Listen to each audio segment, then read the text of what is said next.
Bismillahirrahmanirrahim. Assalamualaikum warahmatullahi wabarakatuh. Alhamdulillahirrahmanirrahim. Pada hari ini kita dapat berkumpul di tempat ini dalam rangka inseminasi budaya positif yang telah saya lakukan dalam CGP selama kurang lebih 3 bulan ini, hampir 3 bulan. Pertama-tama kita panjatkan puji dan syukur kehadiran Allah SWT yang telah memberikan begitu banyak nikmat kepada kita. Salah satunya yaitu nikmat sehat, sehingga kita bisa melaksanakan semua kegiatan kita dalam keadaan sehat walafiat. Salawat dan salam semoga tercurahkan kepada junjungan kita Nabi besar Muhammad SAW, kepada para keluarganya, para sahabatnya, dan para umatnya sampai akhir zaman. Semoga kita semua yang di sini termasuk ke dalam umat beliau yang memperoleh syafaatnya di hari akhir nanti. Amin. Bapak Kepala Sekolah yang saya hormati, serta rekan-rekan guru PDDS dan Satu Tugu yang saya hormati, terima kasih atas berkenannya menyisihkan waktunya untuk melaksanakan kegiatan saya pada hari ini.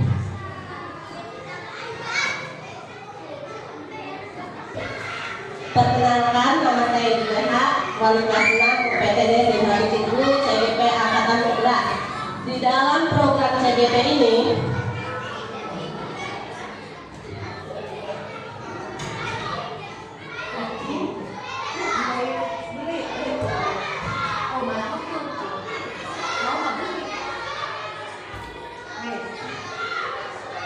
di dalam proses program guru penggerak ini, saya didampingi oleh fasilitator yaitu Bapak Arif Diana Nugraha dari SMK 3 Kuningan, dan pendamping praktek yaitu Ibu Novi Antasari dari SBN 2 Minyak Jaya. Di sini yang akan kita laksanakan yaitu budaya positif. Seperti yang kita ketahui kemarin pada saat pendampingan kedua ya Bapak Ibu ya, tujuan pendidikan menurut Ki Hajar Dewantara adalah menuntun segala kodrat yang ada pada anak agar mereka dapat mencapai keselamatan dan kebahagiaan yang setinggi-tingginya, baik sebagai manusia maupun sebagai anggota masyarakat. Jadi yang itu anak itu sudah memiliki kodratnya masing-masing. Ada kodrat alam dan juga ada kodrat alam dan kodrat zaman. Di kodrat alam ini mereka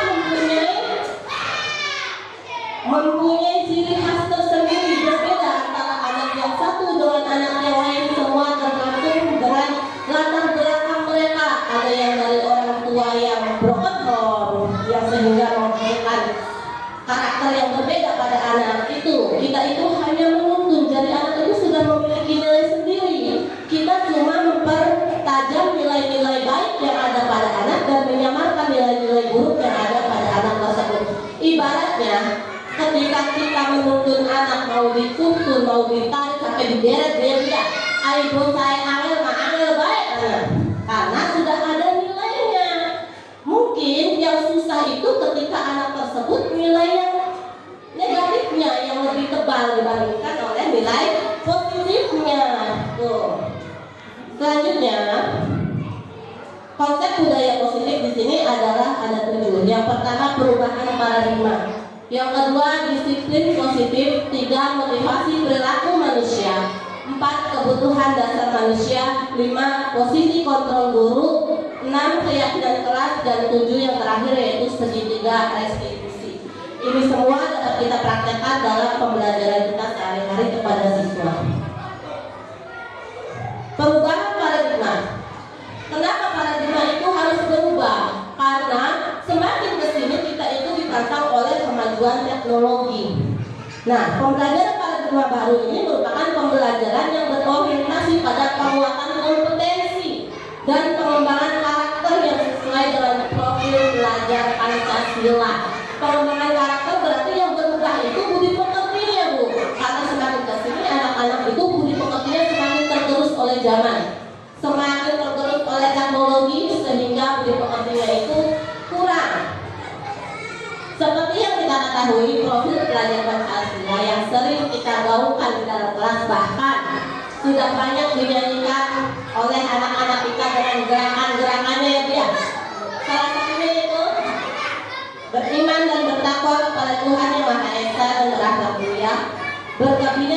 global, gotong royong, mandiri, kreatif, dan bernalar kritis. Coba sekarang, supaya mencairkan suasana. Jangan anak-anaknya saja yang bergerak dan ya. Kita nyanyikan profil pelajar Pancasila ini dengan gerakannya. Ya, kita mulai 1, 2, 3. Pelajar Pancasila beriman dan bertakwa pada Tuhan yang esa dan berakhlak mulia, berkebinekaan global, gotong royong mandiri, kreatif dan bernalar kritis. Iya baik, terima kasih. Tepuk tangan untuk kita semua. Ya, itulah karakter yang ingin kita tanamkan kepada murid-murid kita. Supaya apa? Yang pertama, mereka memiliki iman dan takwa kepada Tuhan Yang Maha Esa, serta berakhlak mulia juga. Kita tahu bahwa agama kita itu yang diakui itu banyak sekarang ya. Nah, anak-anak itu dituntut untuk saling toleransi, menghargai perbedaan. Jangan sampai karena sedikit perbedaan akan terjadi perpecahan. Berkebinekaan global, pengetahuannya global, bukan mengetahui. Apalagi sekarang teknologi itu banyak sekali informasi-informasi yang dapat kita akses dalam teknologi.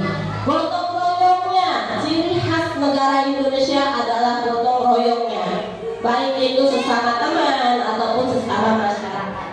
Mandiri artinya mereka bisa belajar sendiri dari informasi manapun yang mereka dapatkan.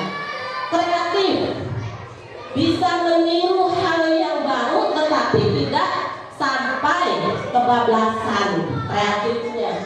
Dan bernalar kritis, tetap menggunakan akalnya dalam melaksanakan semua perilaku-perilakunya. Itulah perubahan paradigma, sehingga diharapkan anak murid kita itu memiliki kepribadian yang baik, baik sebagai individu ataupun sebagai anggota masyarakat nantinya. Lanjut. Menurut Stephen R. Covey, dalam bukunya Prinsip Center Leadership 1991, bila kita ingin membuat kemajuan, perlahan sedikit-sedikit ubahlah sikap atau perilaku Anda. Namun bila kita ingin memperbaiki cara-cara utama kita, maka kita perlu mengubah kerangka acuan kita. Ubahlah bagaimana Anda melihat dunia, bagaimana Anda berpikir tentang manusia. Ubahlah paradigma Anda, skema pemahaman dan penjelasan aspek-aspek tertentu tentang realitas. Nah, di sini kita itu, jika kita ingin merubah sesuatu, kita harus merubah paradigma, merubah filosofis kita. Dari apa? Dari stimulus respon menjadi teori kontrol. Jadi kalau dulu kita berpikiran bahwa kebutuhan kita sama, kita ubah bahwa kebutuhan kita itu berbeda. Tiap manusia kebutuhannya berbeda antara yang satu dengan yang lainnya. Mungkin saat ini ada yang haus membutuhkan air, ada juga yang kepanasan pengen kipasan, ada yang membutuhkan dana yang mau menikahi bangsa. Iya, banyak kebutuhannya berbeda-beda. Yang kedua, semua orang melihat yang sama, hal yang sama dirubah menjadi teori kontrol bahwa setiap orang memiliki gambaran yang berbeda. Kita melihat murid itu berbeda. Jangan melihat anak yang nakal, dia itu nakal.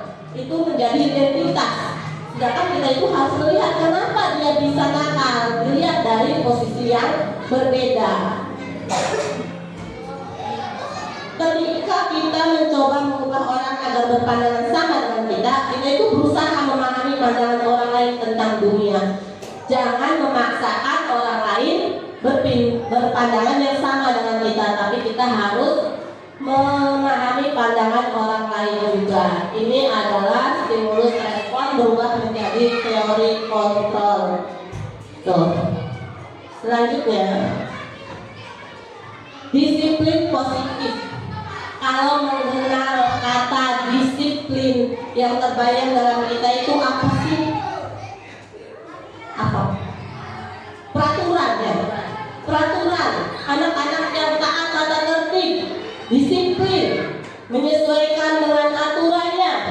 Nah, dalam budaya kita, makna kata disiplin dimaknai menjadi sesuatu yang dilakukan seseorang pada orang lain untuk mendapatkan kepatuhan. Kita cenderung menghubungkan kata disiplin dengan ketidaknyamanan. Terkadang karena disiplin itu, anak-anak itu berpikir disiplin itu tata tertib yang harus ditaati. Jadi terpaksa, adanya kata terpaksa membuat kita tidak nyaman dengan melakukan hal-hal yang diharuskan disiplin ini. Menurut Ki Hajar Dewantara, Bapak Pendidikan kita, di mana ada kemerdekaan, disitulah harus ada disiplin yang kuat. Sungguh pun disiplin itu bersifat self disiplin, yaitu kita sendiri yang mewajibkan kita dengan sekeras-kerasnya. Tetapi itu sama saja, sebab jikalau kita tidak cakap melakukan self disiplin ini, wajiblah penguasa lain mendisiplinkan diri kita. Dan peraturan demikian itulah yang harus ada di dalam suasana yang merdeka. Jadi sebenarnya disiplin itu datang dari dalam diri kita. Sekeras-kerasnya kita itu mengusahakan diri kita itu disiplin, misalkan datang tepat waktu, masuk kelas tepat waktu, dan melaksanakan tugas-tugas kita sebagai pendidik di dalam sekolah. Tetapi ketika kita itu tidak bisa melaksanakan disiplin dalam diri kita, maka harus ada orang lain yang mendisiplinkan kita. Di sini contohnya adalah atasan kita. Ketika kita telat, mungkin kita ditegur, ya kan ya? Dipanggil supaya kita melaksanakan disiplin itu. Tapi yang paling baik adalah tentunya dari dalam diri sendiri. Nah, di dalam disiplin tentu adanya hukuman dan sanksi atau konsekuensi. Di sini perbedaan hukuman dan konsekuensi itu, kalau hukuman itu sesuatu yang menyakitkan, tidak ada orang yang mau dihukum ya. Termasuk dihukum diam di luar kelas juga tetap itu menyakitkan bagi kita. Nah, kalau konsekuensi, sesuatu harus terjadi. Jadi itu terjadi karena ada sebab dan akibatnya. Tentunya konsekuensi ini lebih terarah kepada perbaikan diri. Jadi kalau hukuman itu biasanya hanya hardikan, menghukum saja, tidak ada efek untuk memperbaiki dirinya, maksudnya dari perbuatan yang salahnya. Tapi kalau konsekuensi biasanya disesuaikan dengan kesalahannya supaya anak itu memperbaiki diri. Yang kedua, tidak nyaman untuk murid atau anak untuk jangka waktu panjang. Tidak nyaman bisa jadi anak itu menjadi anak yang pendendam, anak yang merasa dirinya diperlakukan tidak adil. Sedangkan konsekuensi tidak nyaman untuk anak murid, tapi untuk jangka waktu pendek. Ini salah satu perbedaan dari hukuman dan disiplin. Selanjutnya, supaya kita lebih mengetahui apa itu hukuman dan mana konsekuensi. Tadi kalau hukuman itu menyakitkan ya Pak ya. Nah, kalau konsekuensi itu perbuatan yang dihasilkan dari kesalahan tetapi memperbaiki kesalahan tersebut, itu konsekuensi. Sekarang yang pertama, mencatat 100 kali di dalam buku kalimat "saya tidak akan terlambat lagi karena terlambat ke sekolah". Yang pertama, mencatat 100 kali di dalam buku kalimat "saya tidak akan terlambat lagi karena terlambat ke sekolah". Ini termasuk hukuman atau konsekuensi? Hukuman atau konsekuensi? Apa? Hukuman?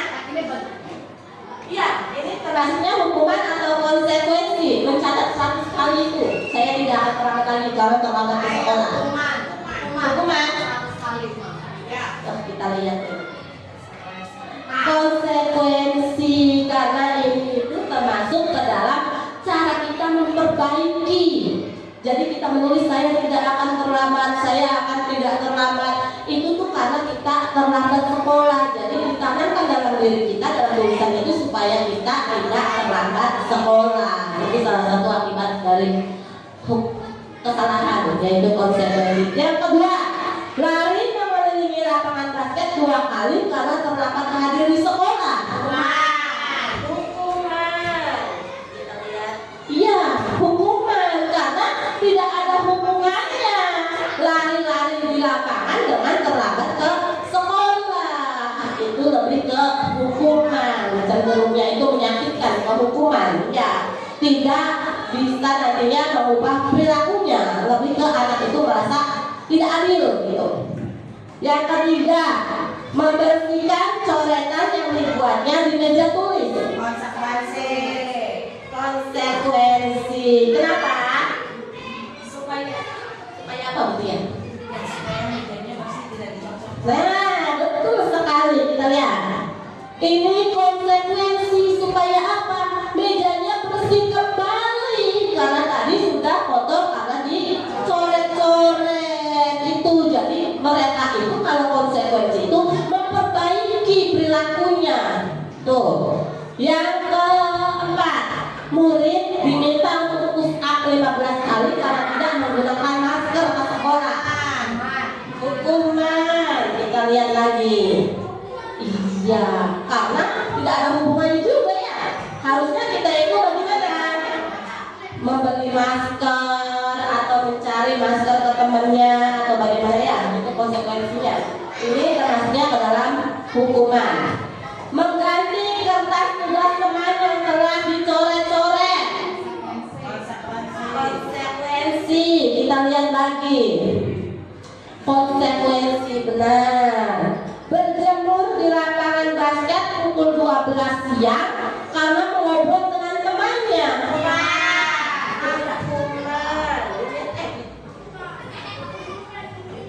Ya, hukuman. Yang terakhir, murid diminta bertelanjang kaki sepanjang hari karena tidak menggunakan sepatu warna hitam sesuai dengan peraturan sekolah. Hukuman atau konsekuensi? Apa Tuhan? Menurut Pak Agus ini apa? Hukuman. Hukuman atau konsekuensi? Hukuman.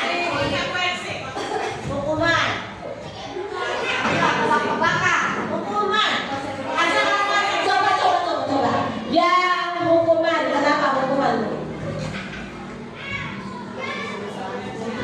Di situ kan tulisannya murid diminta bertelanjang kaki sepanjang hari karena tidak menggunakan sepatu warna hitam sesuai peraturan sekolah. Kenapa hukuman? Karena murid tidak memakai sepatu di sekolah sepanjang hari. Bayangkan itu panas. Harusnya kan kalau misalkan konsekuensi itu ada perubahannya. Misalkan di dalam perilakunya, jadi nanti itu ada perubahan. Coba yang merupakan konsekuensi, kenapa Bu? Ibu Bella. Menurut saya itu konsekuensi karena kan muridnya itu tidak pakai sepatu warna hitam.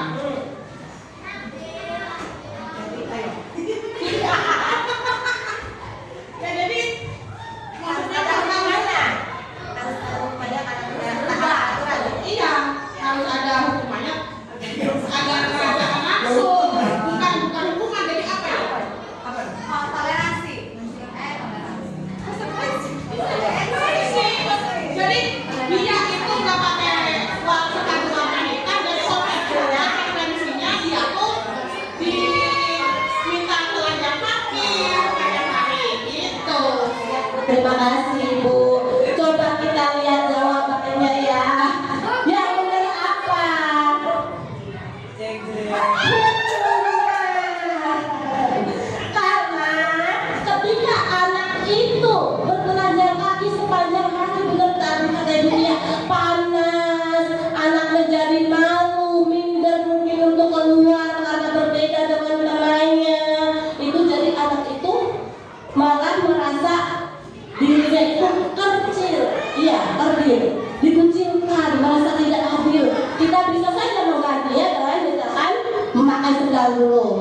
nanti, supaya anak tidak merasa malu untuk keluar atau yang lainnya dan tidak menyakitkan juga ya. Nah, lanjut. Motivasi perilaku manusia. Semua manusia dalam melakukan sesuatu pasti ada tujuannya, ada motivasinya yang mendasari mereka melakukan hal itu. Nah, Diana Gosser dalam bukunya School Discipline menyatakan ada 3 motivasi perilaku manusia. Yang pertama, mereka melakukan sesuatu untuk menghindari ketidaknyamanan atau hukuman. Kayak tadi misalkan anak-anak itu berangkat pagi-pagi lari-lari karena mereka menghindari hukuman, tidak mau dihukum karena terlambat. Yang kedua, untuk mendapatkan imbalan atau penghargaan dari orang lain. Seperti misalkan sekarang kita menerapkan siapa yang datangnya paling cepat, siapa yang datangnya paling disiplin akan mendapatkan hadiah. Itu bisa saja motivasi anak datang pagi-pagi untuk mendapatkan imbalan atau penghargaan dari orang lain. Yang ketiga, untuk menjadi orang yang mereka inginkan dan menghargai diri sendiri dengan nilai-nilai yang mereka percaya. Jadi mereka itu melakukan sesuatu karena datang dari dalam dirinya sendiri. Tentunya ini lebih baik dibandingkan dengan yang satu dan yang kedua. Kalau satu yang kedua ini datang dari orang lain, ini maksudnya ke dalam motivasi eksternal dari luar. Sedangkan yang ketiga adalah karena mereka menginginkan sesuatu. Misalnya mereka datang pagi-pagi karena mereka ingin dirinya disiplin, dirinya taat peraturan, dirinya menjadi pribadi yang taat waktu, dan dirinya menjadi sesuatu orang yang lebih baik. Itu ini yang ketiga ini namanya motivasi internal. Internal itu lebih kuat dibandingkan dengan dua motivasi ini, yaitu motivasi eksternal. Nah, kita diharapkan kepada anak didik kita itu memiliki motivasi internalnya. Mereka mau disiplin, mereka mau melaksanakan tugas karena ada dorongan dari dalam dirinya memperbaiki diri. Mereka ingin menjadi murid yang baik, itu yang terbaik. Selanjutnya tentang kebutuhan dasar manusia. Kebutuhan dasar manusia di sini ada 5, yaitu bertahan hidup, penguasaan, kasih sayang dan rasa diterima, kesenangan dan juga kebebasan. Bagaimana kelima ini berperan terhadap manusia? Terkadang kita itu salah mengartikan kepada seseorang ataupun kepada anak. Misalkan anak yang tidak mau diam dalam kelas, kita mengecap bahwa mereka tidak memperhatikan kita, tidak menghargai kita. Anak itu memiliki bandel, tidak nurut. Sedangkan secara tidak langsung, secara tidak terlihat, mereka itu sedang mengekspresikan kebutuhannya. Salah satunya dari kelima ini. Misalkan ada sebuah kasus, Doni, seorang anak kelas 6, membuat keributan ketika di kantin. Dia mengambil bekal makanan anak-anak sehingga anak-anak lain menjadi marah dan protes kepada ibu kamar wali kelas 4. Jadi Doni ini melakukan keributan. Dia mengambil makanan temannya ketika jam istirahat di kantin. Nah, kita bisa memandang kasus ini dari 5 kebutuhan tersebut. Ya, jadi apa sih yang mendasari Doni melakukan hal-hal seperti ini? Bisa saja dilihat dari yang pertama, kebutuhan bertahan hidup. Kalau bertahan hidup itu kebutuhan survival atau kebutuhan yang bersifat fisiologis untuk bertahan hidup, misalnya kesehatan, rumah, makanan. Kebutuhan biologis sebagai bagian dari proses reproduksi termasuk kebutuhan untuk tetap bertahan hidup. Jika dalam kasus yang tadi Doni itu mengambil makanan temannya, ketika ditanya Doni menjawab bahwa karena ia lapar dan orang tuanya tidak membawakannya bekal makan siang, Maka kebutuhan dasar yang sedang berusaha dipenuhi oleh Doni adalah kebutuhan untuk bertahan hidup. Jadi siswa itu melakukan sesuatu karena didasari oleh 5 kebutuhan dasar manusia. Tinggal dilihat dari sudut pandang mana kita melihatnya.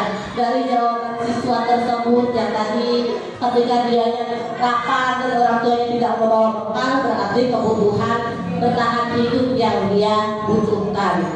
Yang kedua yaitu kasih sayang dan rasa diterima. Kebutuhan untuk diterima, mungkin dia itu kurang kasih sayangnya ya. Nah, anak-anak yang memiliki kebutuhan dasar kasih sayang dan rasa diterima. Kebutuhan yang keempat yaitu tentang kebebasan. Kebebasan di sini adalah kebutuhan untuk bebas, adalah kebutuhan akan kemandirian, otonomi, memiliki pilihan dan mampu mengendalikan arah hidup seseorang. Anak-anak dengan kebutuhan kebebasan yang tinggi menginginkan pilihan. Mereka perlu banyak bergerak, suka mencoba-coba, tidak terlalu terpengaruh orang lain dan senang mencoba hal baru dan menarik. Dari kasus Doni yang meminta makanan bekal teman-temannya itu, bila jawaban Doni dalam kasus itu bahwa dia merasa bosan dengan bekal makanan yang dibawakan ibunya dari rumah, karena ibunya selalu membawakan bekal yang sama, oleh karena itu dia ingin mencoba makanan yang berbeda, temannya yang berbeda. Maka ini Doni itu berusaha memenuhi kebutuhannya akan kebebasan. Kebutuhan akan kebebasan, mencoba sesuatu yang berbeda. Biasanya dia makannya dari rumahnya telur dari ibunya, mungkin dia merasa bosan sehingga mengambil makanan dari temannya yang berbeda, ingin mencoba. Kebutuhan dasar yang kelima yaitu kesenangan. Kebutuhan untuk mencari kesenangan, bermain dan tertawa. Bayangkan hidup tanpa kenikmatan apapun begitu menyedihkannya. Nah, jika di kasus yang tadi Doni itu menjawab bahwa dia melakukan itu karena iseng saja, dia menikmati ekspresi wajah teman-temannya yang kesal karena diambil makanannya, ekspresi teman-temannya itu lucu, maka di sini Doni itu sedang memenuhi kebutuhannya, yaitu kebutuhan akan kesenangan. Dia merasa senang jika melihat temannya itu kesusahan diambil makanannya, ekspresinya lucu, itu untuk dirinya sendiri, itu adalah kesenangan. Dari kelima ini, ketika kita melihat seseorang siswa melakukan kesalahan, kita harus melihat juga dia itu sedang memenuhi kebutuhannya yang mana dari kelima kebutuhan yang dibutuhkan dalam seseorang pemenuhannya. Selanjutnya tentang keyakinan kelas. Keyakinan kelas yang sering kita laksanakan pada awal pembelajaran kemarin ya. Di bulan Juli itu awal masuk kelas kita membuat keyakinan kelas. Kenapa keyakinan bukan peraturan? Kenapa? Karena peraturan memaksa. Karena peraturan itu memaksa. Peraturan itu yang membuat biasanya sekolahan, ya, anak-anak dipaksa untuk nurut, untuk mematuhinya.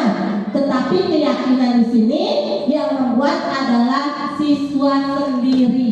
Jadi siswa bersama guru, dipandu oleh guru, membuat keyakinan kelas. Kira-kira apa yang akan disepakati di dalam kelas tersebut? Misalnya tidak bermain pada saat pembelajaran.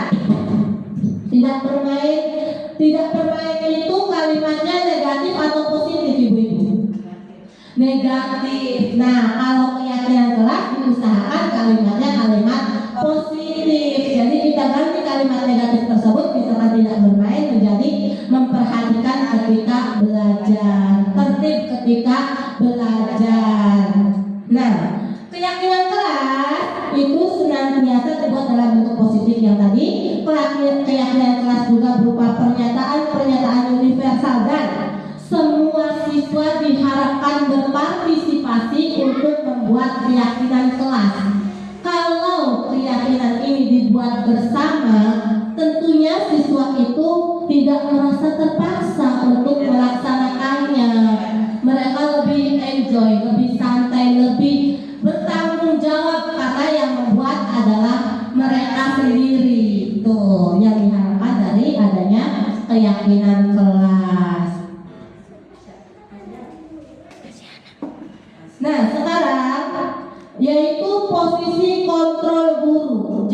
kita itu ketika menghadapi siswa yang berperilaku negatif, kita itu berada di posisi yang mana? Ada 5 posisi kontrol guru. Yang pertama adalah penghukum, 2 pembuat merasa bersalah, 3 posisi teman, 4 pemantau, dan yang kelima adalah manajer.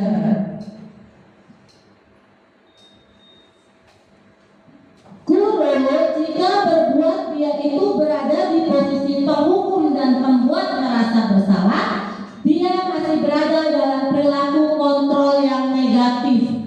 Jadi belum seutuhnya gitu.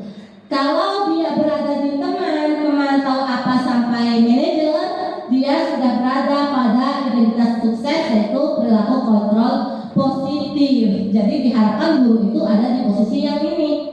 Yang lebih baik adalah ada di manajer. Bagaimana cirinya ketika guru itu berada pada posisi penghukum? Mereka biasanya menghardik, menunjuk-nunjuk, menyakiti, menyindir. Yang kedua, pembuat merasa bersalah, berceramah, menunjukkan kekecewaan mendalam kepada siswanya, sehingga siswa itu merasa dia itu bersalah sekali melakukan hal-hal yang negatif. Kata-katanya, kalau menghukum itu, kalau kamu tidak melakukannya, saya akan tuh, biasanya dengan kata-kata yang tinggi sambil menunjuk juga ya, mengancam. Nah, kalau membuat orang merasa bersalah, kamu sudah mengecewakan ibu atau bapak, kamu sudah mengecewakan ibu, kemarin bagaimana? Itu mereka jadi merasa bersalah. Sedangkan ketika di posisi teman, lakukan untuk ibu ya, ya sudah, nanti ibu bantu ya bereskan. Itu dia berada di posisi teman. Kalau pemantau, apa peraturannya? Apa konsekuensinya, sanksinya? Itu dia itu hanya memantau saja kelakuan siswanya. Tapi ketika beliau berada di kontrol manajer, kita kembalikan lagi apa yang kita yakini dari keyakinan tadi yang sudah kita sepakati. Kalau kamu meyakininya, kamu yang memperbaikinya, bisakah kamu memperbaikinya? Jadi kalau ada di posisi manajer itu ada solusinya, solusi yang dibuat bersama dari siswa yang melakukan kesalahan. Jadi siswa itu tidak terpaksa melakukan kesalahan, tapi dia memperbaikinya. Jadi dari identitas gagal, siswa itu berubah menjadi identitas sukses. Selanjutnya, sekarang pernyataan saya kecewa sekali dengan kamu. Nah, dalam posisi ini guru itu sebagai apa? Salah. Merasa bersalah. Merasa bersalah. Coba kita lihat dulu. Pembuat merasa bersalah. Saya kecewa sekali dengan kamu, sehingga siswa itu merasa sangat bersalah melakukan hal negatif tersebut. Mereka merasa bersalah kepada gurunya, mereka bersalah kepada dirinya sendiri. Yang kedua, kamu tidak pernah benar melakukannya. Apa ini? Hukum. Iya, hukum. Langsung menghukum bahwa dia itu tidak pernah benar melakukan sesuatu. Sudah dicap bahwa siswa itu tidak pernah benar, salah, selalu salah. Itu adalah penghukum. Yang ketiga, ayolah kan lebih saya ya. Kata-katanya seperti itu. Itu sebagai apa? Sebagai teman. Dia merangkul siswanya. Ayolah kamu lakukan demi saya ya. Lakukan demi saya juga. Gitu. Yang seterusnya, bagaimana kamu bisa menyelesaikan masalah ini? Diajak siswanya. Sebagai manajer, diajak siswanya untuk memperbaiki kesalahannya. Yang seterusnya, kamu tidak akan mendapatkan bintang bila tidak menyelesaikan tugas ini ya. Itu sebagai pemantau.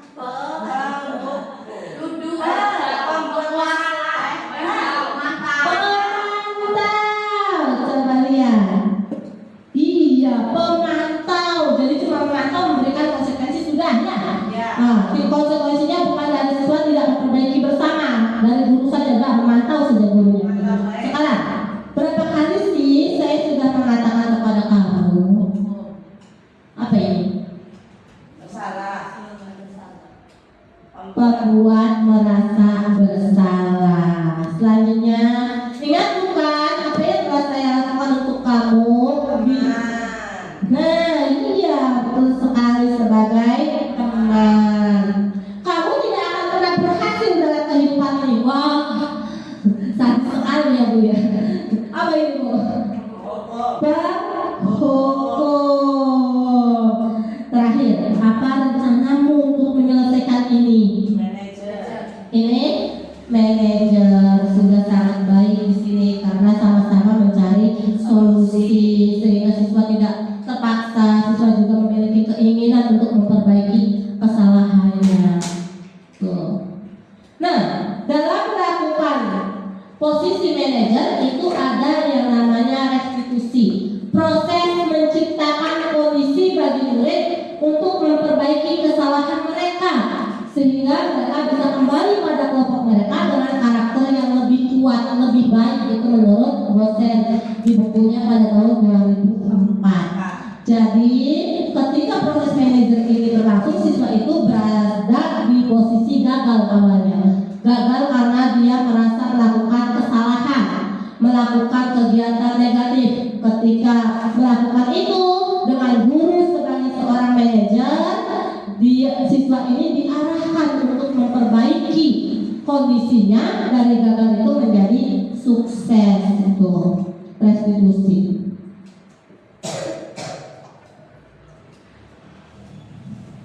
Untuk lebih memahami tentang posisi guru, di mana dia sebagai penghukum, sebagai pembuat merasa bersalah, manajer, teman atau yang lainnya, kita lihat video berikut ini.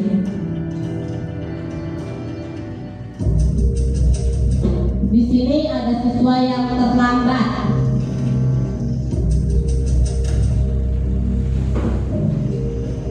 Ada guru piketnya. Sini kamu. Selamat pagi Bu. Selalu terlambat. Kamu deh pasti terlambat.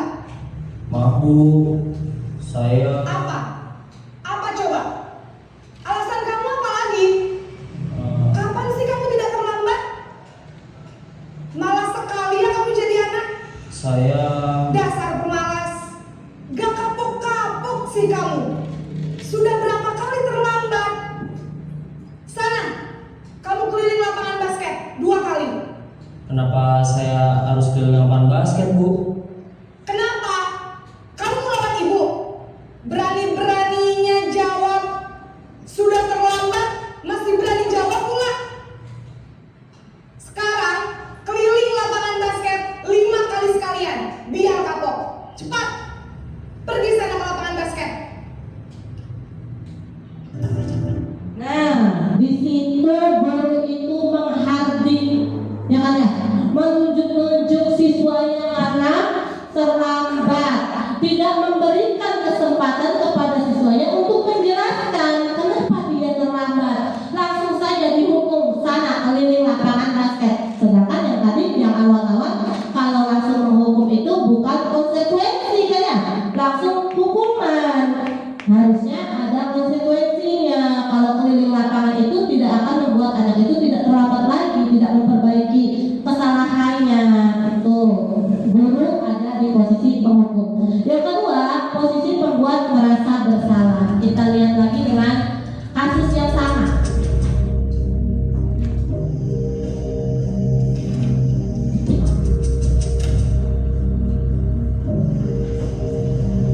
Naren!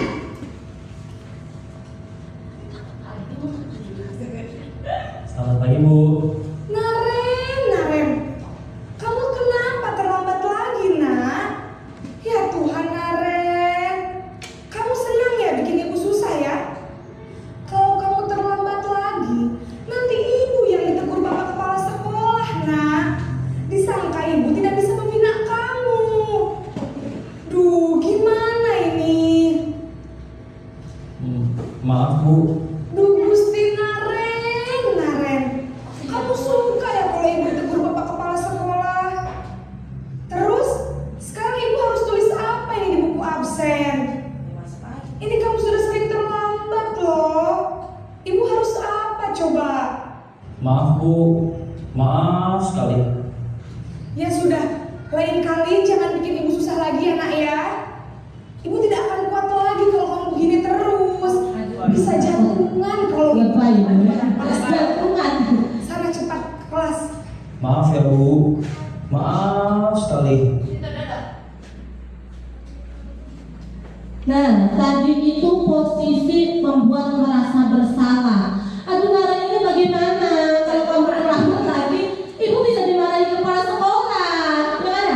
Jadi Nara ini merasa bahwa, aduh iya, ibu ini merasa nanti dimarahi kepala sekolah gara-gara saya. Ya, terus juga bagaimana ini kalau ibu jantungan? Wah, sudah sangat ini lagi ya. Oh, jadinya anaknya merasa sangat bersalah dia melakukan itu. Terus yang ketiga, posisi teman.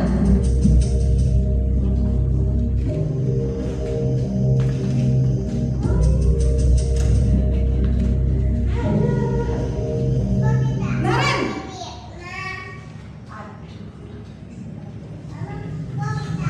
Selamat pagi Bu. wah sudah jam berapa ini nak? Terlambat lagi ya sayang.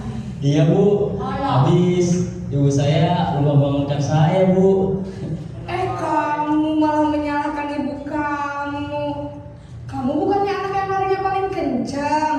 Kok terlambat sih? Iya Bu, saya memang terlambat bangun tadi. Jadi biarpun saya lari kencang, tetap gak kekejar Bu. Ya sudah sana. Nanti lain kali larinya lebih kencang lagi ya. Biar gak terlambat lagi. Bikin seneng ibu. Demi ibu. Bisa kan? Bisa Bu. Ya sudah sana masuk kelas. Ibu beresin urusan absen kamu. Kamu ini ada-ada saja. Nah, di posisi teman ini kata-katanya manis sekali ya. Ayolah, lakukan demi ibu ya. Jangan terlambat lagi ya nak. Pakai ada sayang-sayangnya ya. Iya, ini posisi guru sebagai teman. Di sini nadanya juga berubah dari yang menghukum, yang menghadik-hadik menjadi sangat sayang sekali, seolah-olah temannya. Dengan yang mendayu-dayu, juga kata-kata yang tadi demi ibu ya, jadi kayak temannya sendiri. Yang keempat, posisi pemantau atau monitor.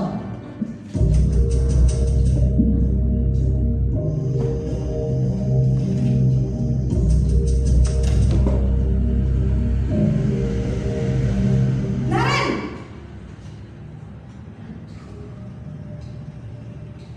Selamat pagi Bu. Naren, apa peraturan sekolah kita tentang jam berapa kita harus masuk sekolah, nak? Kita harus di sekolah jam 7 Bu. Iya betul, sekarang sudah jam 7.20. Naren sudah tahu konsekuensinya jika terlambat hadir. Paham Bu, saya harus tinggal kelas pas jam istirahat selama 20 menit. Iya benar, konsekuensinya demikian.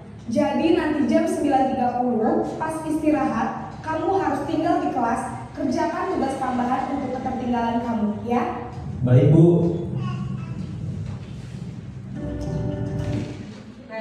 Pada saat di posisi pemantau yang tadi, guru itu hanya menanyakan tentang peraturan di sekolah apa yang sudah dia langgar dan apa konsekuensinya. Sudah sampai seperti situ saja. Nah, kita coba yang terakhir yaitu posisi manajer.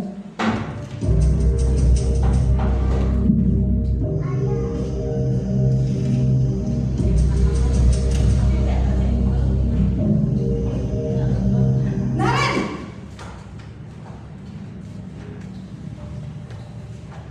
Selamat pagi Bu. Selamat pagi Naren. Maaf Bu, saya terlambat. Iya, sekolah masuknya jam 7, sekarang sudah jam 7.20. Jadi sekarang bagaimana ini Naren? Maaf Bu, saya lupa setel alarm saya semalam. Baiklah, menurut kamu, keyakinan sekolah yang mana yang perlu kamu tingkatkan? Menghargai diri sendiri dan orang lain mungkin ya Bu. Setuju. Jadi, apakah Naren meyakini prinsip saling menghormati tersebut?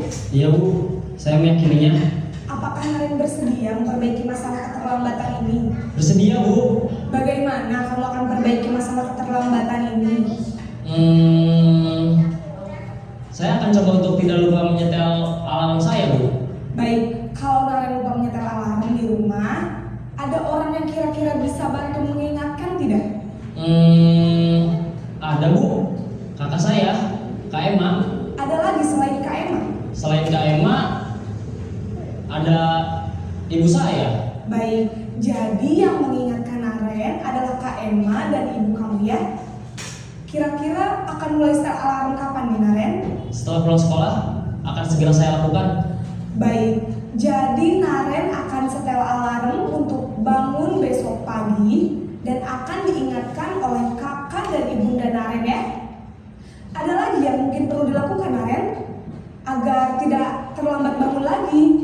Tidak ada, Bu. Baik Naren, terima kasih untuk kerjasama kamu. Sekarang kamu perlu kembali ke kelas untuk belajar. Baik, Bu. Terima kasih.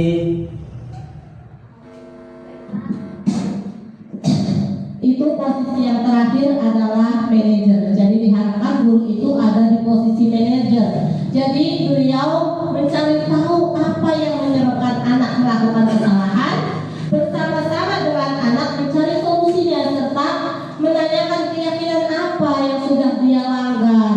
Keyakinan ini tentunya ketika sudah dibuat keyakinan kelas. Kalau belum ada keyakinan kelasnya, ya bagaimana gurunya nanya keyakinan apa yang dilanggar? Makanya yang pertama adalah membuat keyakinan kelas. Ditanyakan keyakinan apa yang sudah dilanggar. Bagaimana cara kita memperbaikinya? Bersama-sama mencari solusi dari kesalahan yang tadi. Nah, posisi manajer ini menerapkan segitiga restitusi. Yang pertama, menstabilkan identitas. Setiap orang pasti pernah melakukan kesalahan. Kamu bukan satu-satunya yang pernah melakukan ini. Jadi ketika anak melakukan kesalahan, istilahnya dienang-enang dingin. Kamu memang melakukan kesalahan, semua orang juga pernah. Kamu bukan satu-satunya. Dienang-enang dingin supaya anak itu bisa menstabilkan identitasnya yang tadinya merasa habis berantem emosi, distabilkan dulu. Baru kemudian validasi tindakan yang salah. Kamu tentu punya alasan mengapa melakukan itu. Ditanyakan kenapa dia sampai berantem, kenapa dia sampai terlambat sekolah. Itu anak itu karena tadi sudah stabil ya, menjelaskannya lebih bisa, lebih teratur. Beda ketika anak masih marah-marah kita langsung menghukumnya. Anak belum mencurahkan semuanya, belum stabil identitasnya. Yang terakhir, tanyakan keyakinan kelas apa yang telah kita sepakati, yang ketika melakukan kesalahan apa yang sudah mereka tidak sepakati, maksudnya mereka langgar gitu. Apa keyakinan kelasnya? Bagaimana cara memperbaikinya?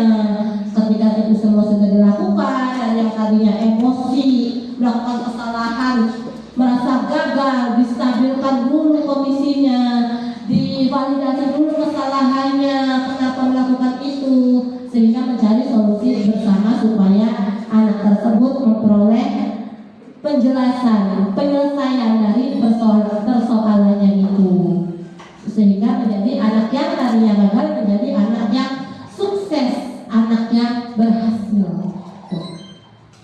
Mungkin itu saja yang dapat saya sampaikan pada kali ini. Terima kasih atas waktunya, atas kesempatannya. Mungkin sekarang harusnya istirahat tapi tidak istirahat ya Pak Bu. Ya, terima kasih. Mungkin ada yang ingin disampaikan? Ya, tidak. Terima kasih atas waktu dan kehadirannya. Kita tutup dengan bacaan hamdalah. Alhamdulillah.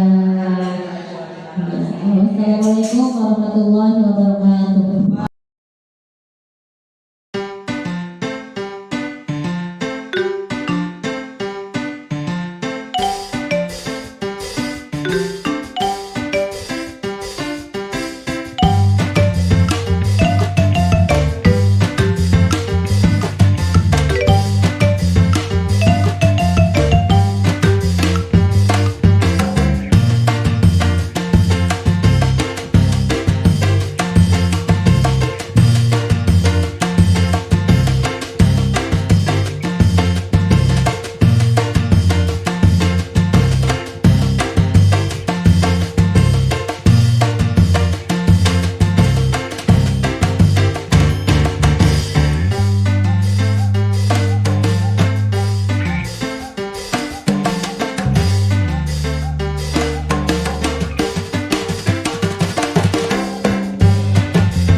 Waalaikumsalam Bu, alhamdulillah baik. Kemarin Ibu lihat 3 hari Resya tidak berangkat sekolah ya. Tidak ada izin dan tidak ada kabarnya. Kenapa Resya? Maaf Bu, saya lupa mengabari Ibu dan meminta izin. Tentu lupa itu manusiawi dan semua orang pasti pernah melakukan lupa. Nah, kenapa Resya sampai lupa untuk meminta izin? Ibu saya sakit Bu, saya harus menjaga ibu saya yang sedang sakit. Iya. Menjaga orang tua yang sedang sakit membuat kita lupa untuk melakukan sesuatu. Bagaimana keadaan ibunya sekarang? Alhamdulillah sudah membaik Bu. Resya, masih ingat tidak dengan keyakinan kelas kita? Keyakinan kelas mana yang belum Resya laksanakan? Kedisiplinan Bu, meminta izin jika ada keperluan. Ya, karena kemarin Resya tidak berangkat 3 hari, tentunya banyak materi yang tertinggal dan kemarin ulangan juga tidak melaksanakannya. Sekarang, bagaimana cara Resya untuk memperbaikinya? Saya akan mencatat materi yang tertinggal Bu dengan meminjam buku catatan kepada teman. Apakah saya besok bisa ikut ulangan susulan Bu? Baik, tentu saja bisa. Dan sekarang silakan Resa meminjam catatan teman, dicatat di rumah dan belajar juga untuk ulangan besok ya. Ya. Semoga cepat sembuh ibunya ya. Ya. Baik Intan, Ibu ingin tahu kenapa kamu sampai menangis? Apakah benar kata anak-anak karena Kafa? Iya Ibu, kepala saya sakit kena bolanya Kafa. Benar itu Kafa? Ya, tidak sengaja. Iya, tidak sengaja itu manusiawi ya. Walaupun kita melakukan kesalahan, kadang-kadang tidak sengaja sampai melukai orang lain.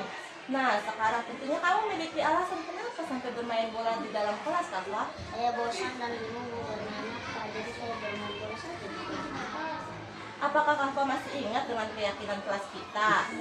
Coba, apa keyakinan kelas kita yang tidak Kafa laksanakan? Tidak menjaga dan menghormati orang lain. Iya.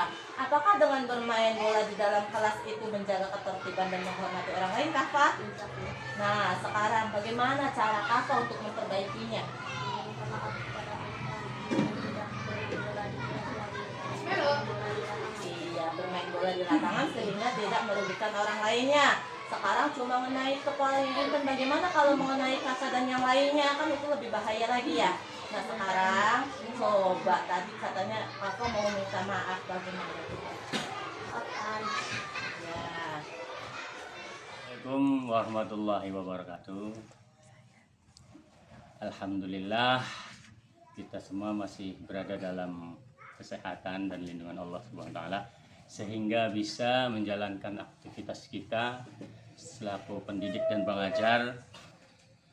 Ini kami, nama saya Dirham, selaku Kepala Sekolah UPTD SDN 1 Tugu, Kecamatan Lelea, Kabupaten Indramayu. Saya melihat pembelajaran yang disampaikan oleh Ibu Juleha sangat aktif di kelas, inovatif dan juga sangat kreatif dalam mengajarkan mata pelajaran yang diajarkan sehari-hari sesuai dengan kurikulum Merdeka, dan beliau juga merupakan pengajar yang sangat kreatif sehingga anak-anak menjadi suka di dalam kelas, berkomunikasi, komunikatif dengan baik sehingga anak itu happy, menyenangkan. Apa yang mereka tidak mengerti mereka tanyakan dan Ibu Juleha menjawab dengan baik, transparan sehingga anak itu dapat menerima pelajaran dengan baik. Dan juga di samping itu dengan adanya permainan-permainan, nyanyi-nyanyian sehingga dapat ditangkap oleh siswa dengan baik. Itu saja untuk Ibu Juleha, sukses selalu untuk kedepannya, semoga semakin sukses di CGP demi anak-anak didik kami UPTD SDN 1 Tugu khususnya dan umumnya untuk pendidikan di Indramayu dan di seluruh Indonesia. Terima kasih, saya akhiri. Wassalamualaikum warahmatullahi wabarakatuh. Assalamualaikum warahmatullahi wabarakatuh. Saya Vera Ayu Purwanti, guru dari SDN Tugu 1. Melihat pembelajaran Ibu Juleha yang telah mengikuti kegiatan guru penggerak, sekarang lebih menarik, lebih memotivasi guru-guru lainnya. Banyak membantu dan membantu guru-guru lainnya juga agar pembelajaran di kelasnya lebih menarik lagi.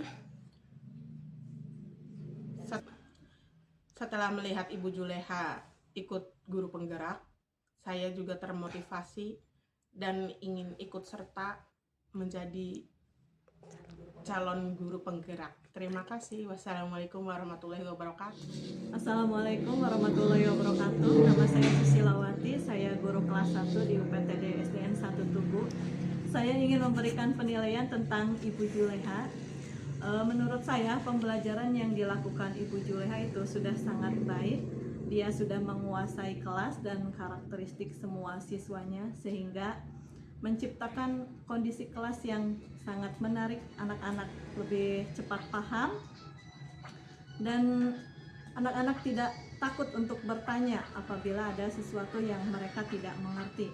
Mungkin itu saja penilaian saya tentang pembelajaran Ibu Juleha. Terima kasih. Wassalamualaikum warahmatullahi wabarakatuh. Kenalkan, nama saya Nur Ana Natasha, murid kelas 6 UPTD SDN 1 Tugu. Wali kelas Ibu Juleha. Saya belajar dengan Ibu Juleha. Saya merasa senang karena Ibu Juleha baik dan rajin mengajar. Warahmatullahi wabarakatuh. Nama saya Muhammad Fatan Rifai dari kelas 6 UPTD SDN 1 Tugu dan wali kelas Ibu Juleha. Saya merasa senang sekali terhadap pembelajaran Ibu Juleha dan lebih giat lagi untuk belajar. Siswi kelas 6 merasa senang diajar Ibu Juleha karena Ibu Juleha